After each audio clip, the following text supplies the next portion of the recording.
محمد عربی صلی اللہ علیہ وسلم کو دھمکی دیتا ہے، مکے کا چودھری، مکے کا سردار، مکے کا ایک رئیس امیہ بن خلف سرکار دو جہاں حضرت محمد الرسول اللہ صلی اللہ علیہ وسلم کو دھمکی دیتا ہے، میں اس گھوڑے پہ چڑھ کر تجھے قتل کروں گا۔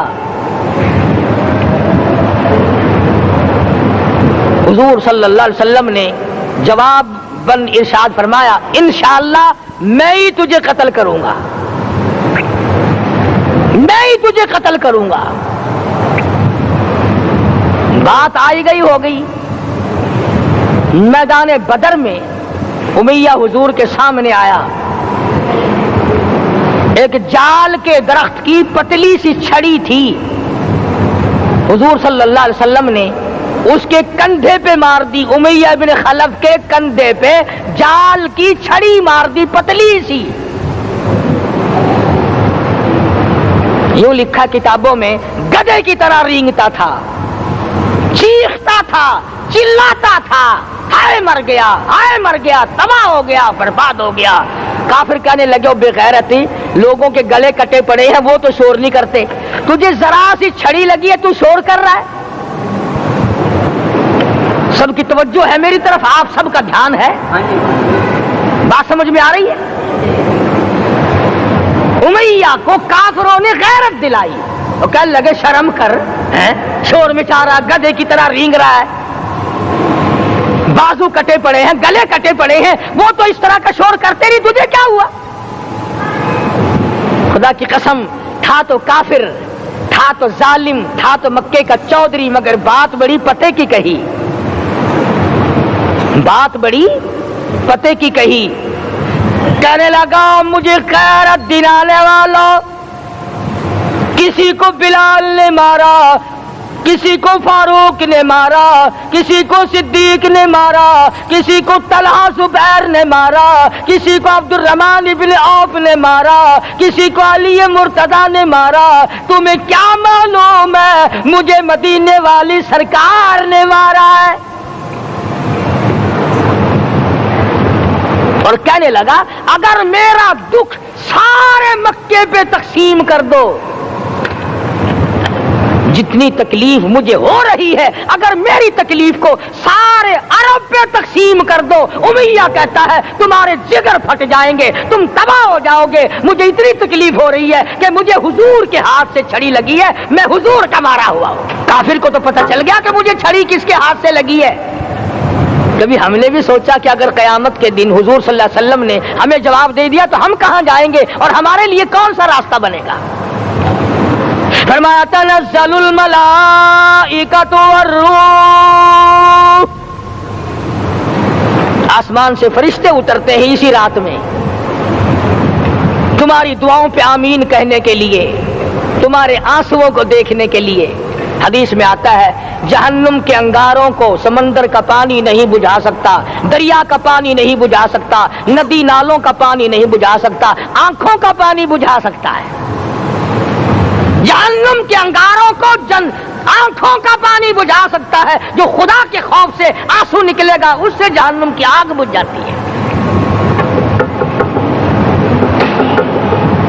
فرمایا، اس رات میں اترتے ہیں فرشتے تمہاری عبادات کو دیکھنے کے لیے، اور خود اللہ جل شانہ آسمان دنیا پر نزول اجلال فرماتے ہیں اور آواز لگاتے ہیں، میرے بندو اپنی مصیبتوں کا سوال کرو، میں آج پورا کروں گا۔ تو دین جن کی سمجھ میں آیا، میں ان کی بات کر رہا تھا۔ مولانا جعفر تنیسری رحمت اللہ علیہ اور یہ تینوں بزرگ خوش ہو گئے، اللہ پاک نے شہادت کا انتظام کر دیا۔